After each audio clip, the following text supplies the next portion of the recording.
Hello, it's my great pleasure to be with you today and to speak about the topic of why the best love self in elementary education. We'll be moving through this topic, but I just wanted to say as we begin that actually a big piece of this inquiry stems back to you at Capital Normal University, particularly a talk I gave in 2009. And so before we delve much further into the best love self, it's important that I go back to those years and mention what we did, bring us up to date to the best love self, and say that this is what our topic is. Declare why the best love self in elementary education is the topic of the keynote address I've decided to share with you today. So we're going to be looking at two underlying concepts before we delve deeply into the best love self in elementary education. The first is the purpose of education, and the second has to do with the role of teachers. Now, the purpose of education, in Schwab's word, other than all of those citizenship duties that each country ascribes to its citizens, basically, in every country, the desire of education is to help people live more satisfying lives.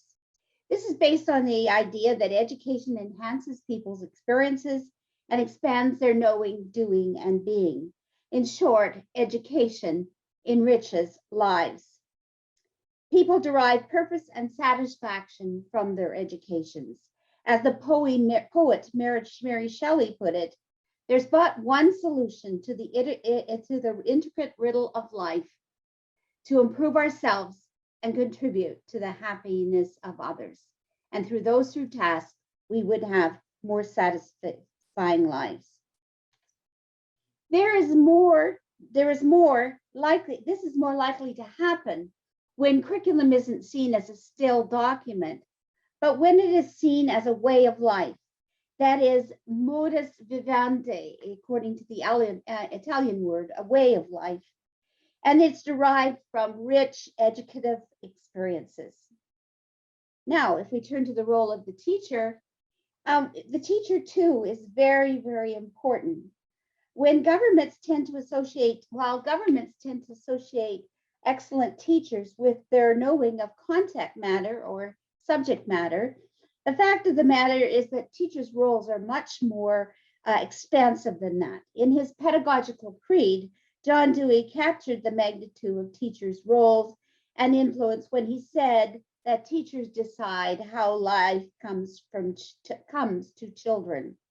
Those of us attending this conference know what Dewey said is especially true about teachers who can make vivid life experiences available to children. Or, of course, teachers can choose to hold them under their thumb, keeping them docile and compliant. We're now going to talk about the two major images of the teachers that dominate both the literature and practice. Both are critical and important. Neither are mutually exclusive. These images are teacher as curriculum implementer and teacher as curriculum maker. The teacher as curriculum implementer role is the teacher who implements curriculum as dictated by government agencies and outlined for specific grades of students.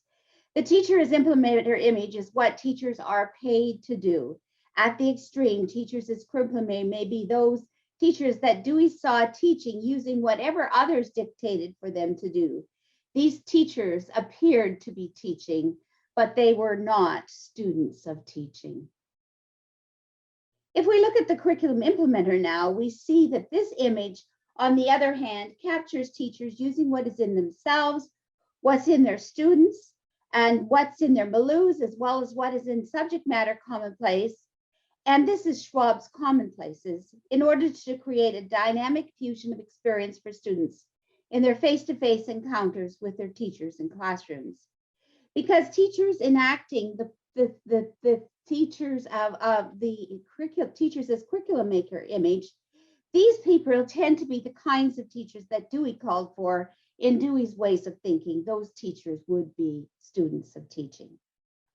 Now, there are downsides to both of these ideas. First, the downside to the image of teacher as curriculum leader is it's easy for testing to replace curriculum matter because the teachers will do whatever anyone else is doing. They are uncritically taking their cues from others outside the classroom. But the curriculum maker can also be excessive. And this is when the teacher as curriculum maker becomes overly involved with himself or herself as a teacher to the point where the curriculum they teach overtakes the mandated curriculum, their students, and the context teaching, and they began to teach themselves. And at this intersection where teaching and curriculum meet, we need to be awake to these outer extremes of both image, that is, the curriculum as implementer and the teacher as a curriculum maker.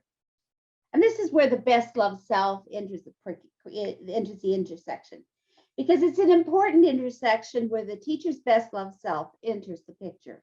It is an extremely important consideration and not an excess of the teacher as curriculum maker image of teaching when it's enacted with students in situations where subject matter and content are also held closely in view. Now, in the next part of the lecture, I'm going to shift to my journey in coming to know the best love self. My sense of appreciation of approaching the best love self phenomena, an idea that did not have a name, began with Darrell Wilson and his colleagues when T.P. Yeager was involved in the Readers and Writers Workshop approach to the literacy instruction. Darrell had been told that he could no longer teach the Holocaust unit of study he had refined over a period of years, alongside his concentration camps, trips to Europe and to Israel. Darrell felt as if his knowledge and scholarship as a teacher had been purged. Darrell mourned the loss of his Holocaust unit, not only for himself as a teacher, but for his T.P. Yeager students, whose experiences were narrowed as a consequence. The new context had the principal's hired staff development prescribing not to engage the learners in a way that the Holocaust unit had done. As the situation unfurled, Darrell's agency as a teacher as curriculum maker was overtaken by the teacher as curriculum implementer image imposed on members of the literacy faculty. Similar things happened to Darrell's colleagues. Consequently, for some literacy teachers, their stories to live by superseded importance, their stories to live by, and they could no longer live their professional knowledge at Yeager, and thus they left the profession. I also drew on Miriam Ben-Perez's research program because it became part of my journey to naming the best love self, which was then an unknown phenomenon. In her book, Ben-Perez told a story about a teacher with more than 5 years experience. That teacher taught a 5th grade mathematics class according to what the expert textbook author prescribed. The teacher's teaching performance was predictably satisfactory. However, this time around, the superintendent offered advice that the teacher took to heart. He emphasized that in seeing her teach 3 times, he had seen on this case her not teaching in a way that the content resonated with her. She said, the superintendent said, don't use a teaching method that doesn't suit your personality. And the teacher, be yourself. And his comment caused her to say that she was doing things that were, quote, not me. This naming of the mismatch reminded the teacher of the vital connections between the personal and the professional. The superintendent said that people should not have to sacrifice the personal for the professional. The exchange between the teacher additionally illuminated how identity becomes formed. Also important to my telling of the story is that the teacher relayed this story to Miriam Ben-Perez, and Miriam Ben-Perez took this story from her 1995 book and used it as a central focus of attention in 2009 here at Capital Normal Universities. This coincidence and this multiple referencing shows how important that story was both to the teacher and to the researcher. Next, I was at another conference. This time I'm now 2009, again, same year, and I'm now at the International Studies Association Conference of Teachers in Teaching, and I'm at Rovaniemi in Finland. When conceptualizing the personal, the professional, and conceptual elements of teacher identity, Marieke Pillen from the Netherlands highlighted a passage where a pre-service teacher candidate referred to his expert mentor's advice and said, "He tells me how to teach, but that's not how I want to teach. It does not suit me." Once again, we have the more powerful expert, this time a mentor, enacting the mentor-teacher as implementer role, decided in advance what constituted the most appropriate practice. Meanwhile, the pre-service teacher's knowing and sensibilities were diminished, but not without the entry-level teacher expressing his personal practical knowledge and sharing his regrets. Also, Pillen et al. As a research team recognized the importance of the text, and like Ben Perez, chose to highlight it at an international conference. Around this time, I was reading a book by Ivor Goodson. And in that book, I found where Ivor Goodson in 2003 had interviewed an American teacher, award-winning American teacher, I should say. And that teacher lamented the McDonaldization of education and the turning of teachers into passive deliverers of pre-digested curriculum. According to the teacher, the surreptitious goal was to eliminate personality from teaching. The teacher then spoke of his humanity and how he was giving away a part of himself, and giving away things that he cares about to others. He concluded by saying, "Education takes place in the corner of the eye. It's not what we aim for that kids really learn, and what really makes a difference. It is the peripherals." So once again, the tension between the teachers, what was mandated for the teacher to teach, that is the teacher as curriculum implementer image, and what the teacher wishes to accomplish on his own, that is the teacher as curriculum maker, this tension was sparked. Also, this teacher offered a peek into the lived experiences of teaching in elementary school contexts filled with diverse students, the kinds of verbal, social, and interpersonal interactions that take place, and the values implicit in teacher learning exchanges. We're now going to move ahead to me, and this was several years ago now, because my best love self concept has been around myself. All of a sudden on our evaluations for our teaching and also our course appraisals and also our curriculum vitaes, all of a sudden there was this new thing about our use of technology. It was introduced to our evaluation instruments with no consultation. And so while I used technology to gather, identify, and store research data, and I frequently deliver multimedia presentations with embedded videos, and I've also helped to create a digital narrative inquiry, probably the first person to create a team around this matter, I am reluctant to use digital approaches to teaching advanced research methods. In my personally held view of teaching and learning, more is learned through showing than through telling. I reasoned that my students would want to personally interact with me concerning how I conduct research, rather than viewing jazzed up presentations reflecting the fruits of my labor. Thus, I'm okay with technology becoming my face-to-face instruction in one-off sessions, but I do not want it to become the curriculum of my classes. I don't want to dehumanize my students and me, and I don't want it to eclipse in importance my developing relationships with students, our curriculum making exchanges, and what they subsequently come to know about teaching, curriculum, and learning. So when I identified these 5 situations, all pertaining to my vicarious and direct experience, I realized I had 3 stories, one from Israel, one from the Netherlands, one from the US, shared by other researchers, which I used to qualitatively support my proof of concept.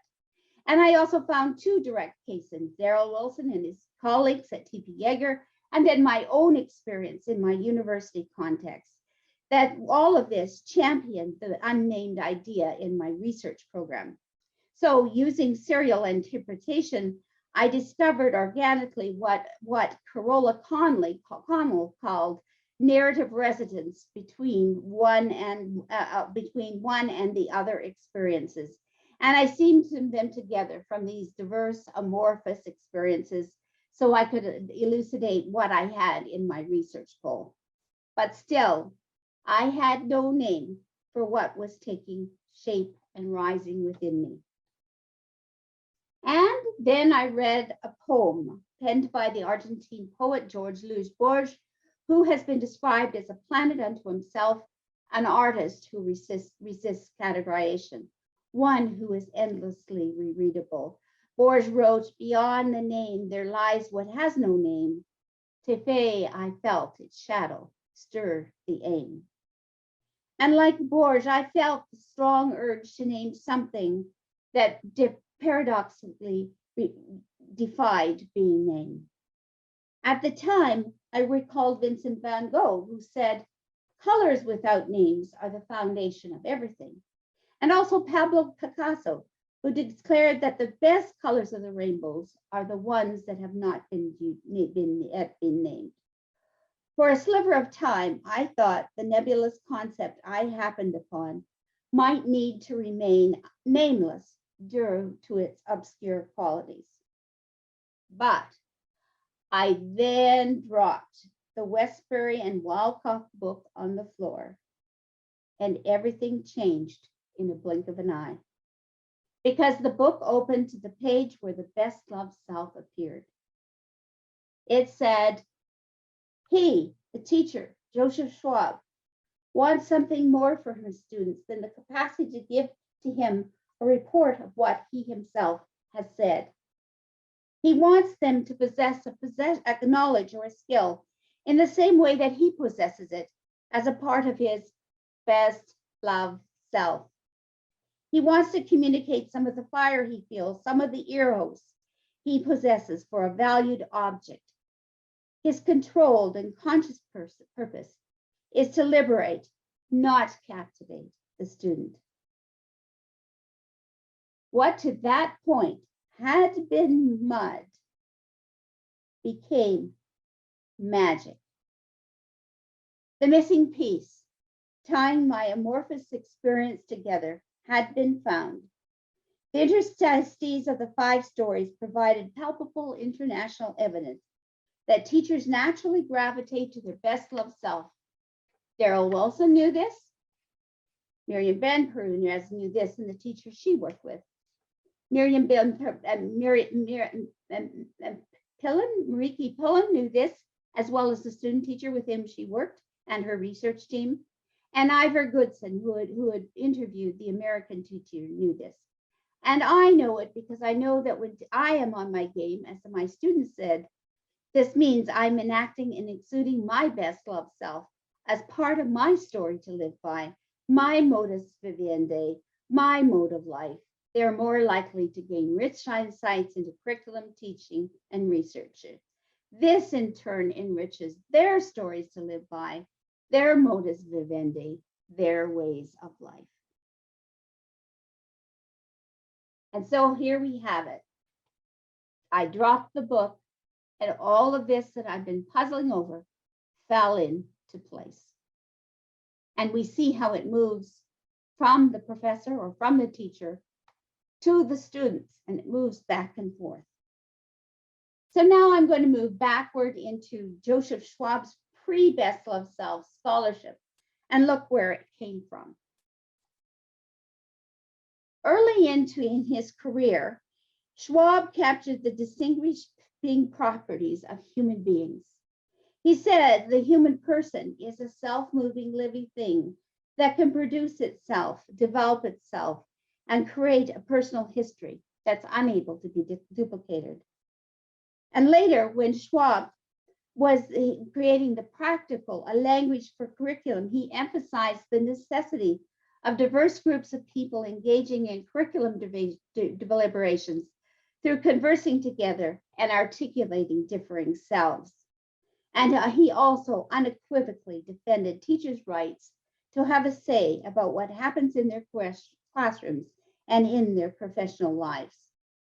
He also held on to the growth metaphor, saying that the self reveals its nature in what it chooses or what it does not choose to do. And he underscored the fact that people are not only products of their educations, but are products of their choices themselves have made along the line. And if we look backward into his work, we also see that Schwab felt that flexible acquirers, and these are those who can interact with complex milieux, and we would assume those to be teachers as curriculum makers. They result from intelligent rebellion and self-education after they're trained. This is because they no longer depend on the experience and the expertise of others, because they already know what to do. They're not teachers as implementer anymore. And from Schwab, we also learned that amid prescriptions, shared practices, and procedures, Schwab always found places where the self reserves the right to make changes. Teachers, in Schwab's view, are decision makers and agents of education, not simply of subject matter. This is because students are better known by no one else but the teacher, who tries to teach them for the better part of the day and the better part of year.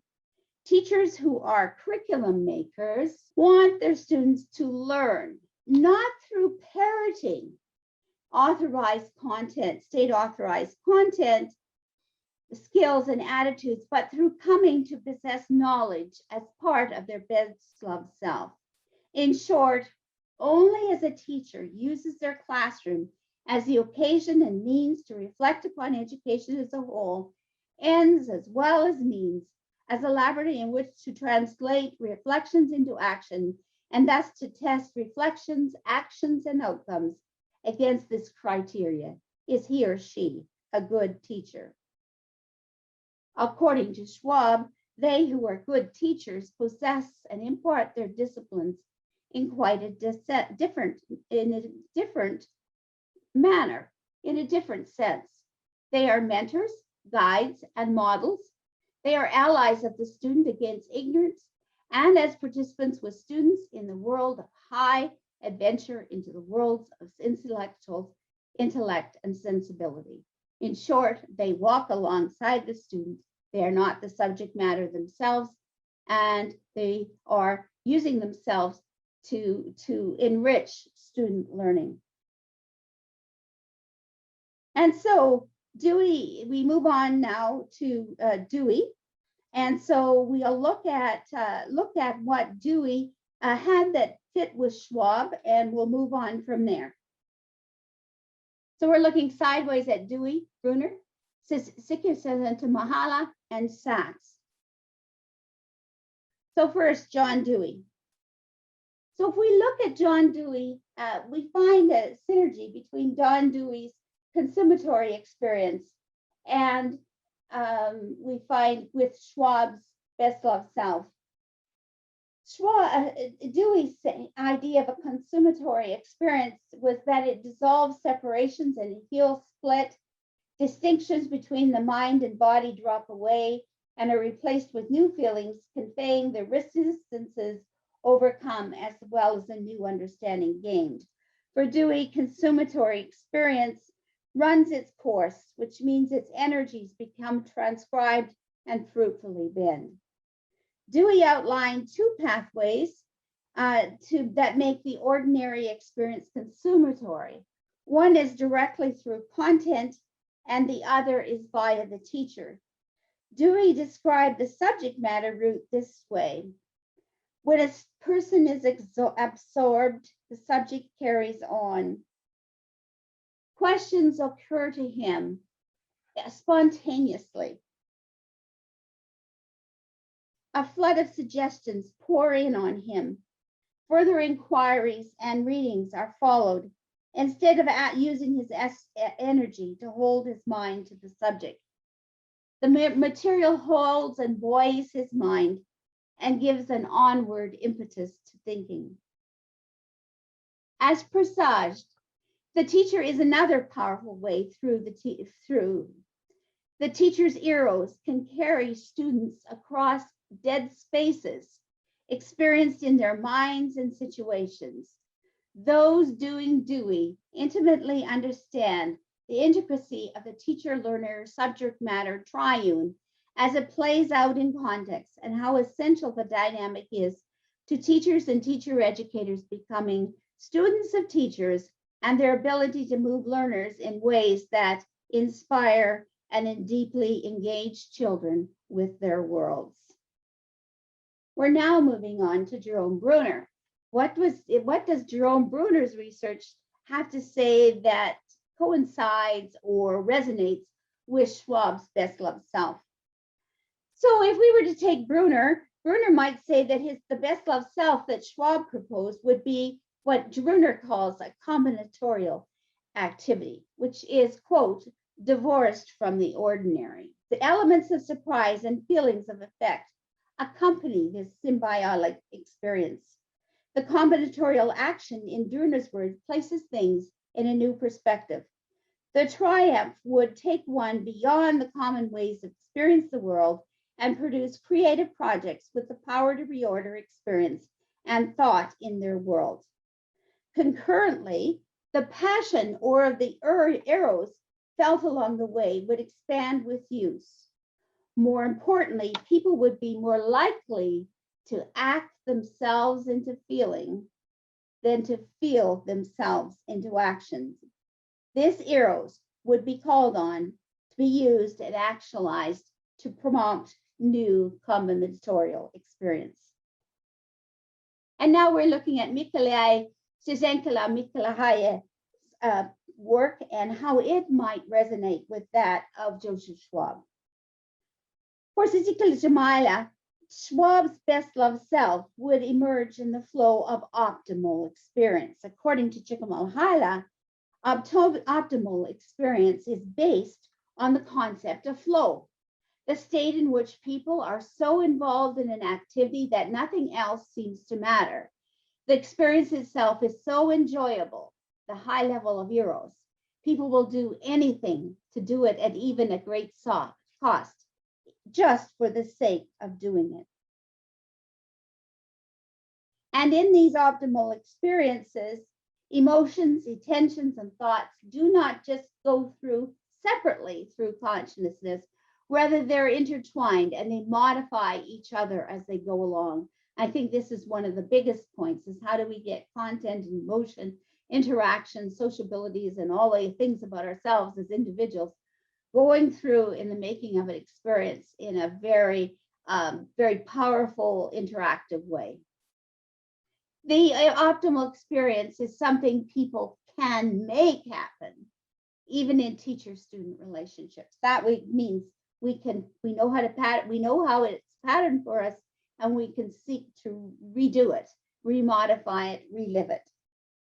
And now we're moving on to Oliver Sacks, who interestingly is not an educator. He's not in the education field. He was a neurologist, but he is a great teacher.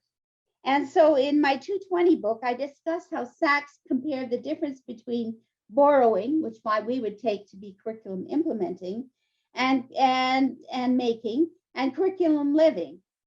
And in the following passage, he said, all of us, to some extent, borrow from others, from the cultures around us. Ideas are in the air, and we may appropriate often without realizing the phrases and language of the time. We borrow language itself. We did not invent it.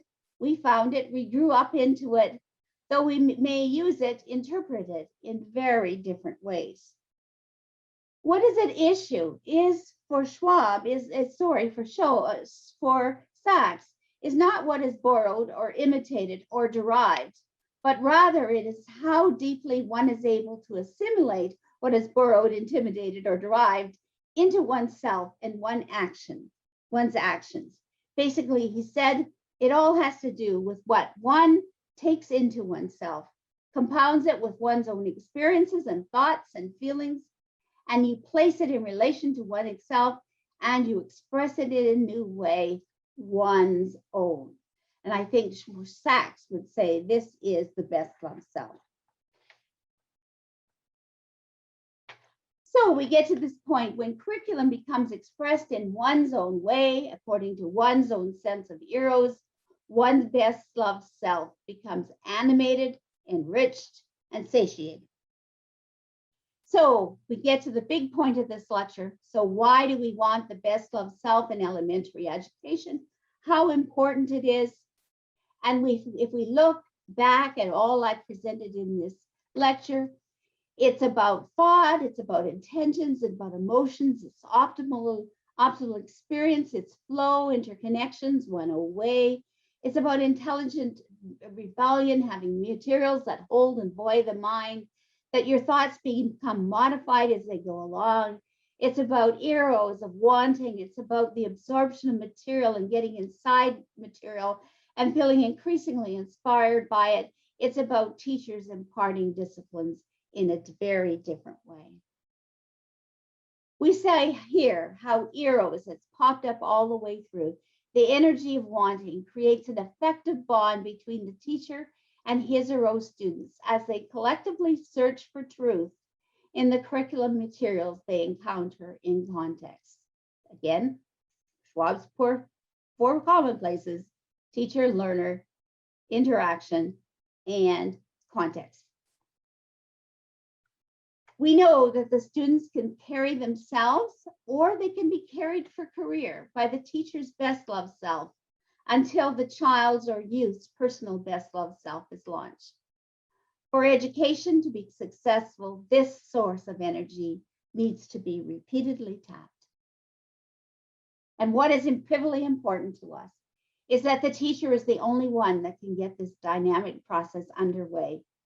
Only the agency of teachers in curriculum making can initiate dynamic co-learning with students that has far-reaching consequences. Primary and elementary teachers who are aware of their best loved selves know what they need to nurture, what some have called a superpower. They mentor, model, and guide children in how to connect with their eros, their productive energies, and help them to access their own best loved selves. This powerful student-teacher relationships triggers extraordinarily fruitful curriculum making. As intellects and emotions fuse within teacher-student relationships, learners for life, modus vivendi, are born. And that is why it's extremely important that the best loved self be introduced to teachers and students, stories to live by, their identities in the making in the elementary grades. Thank you.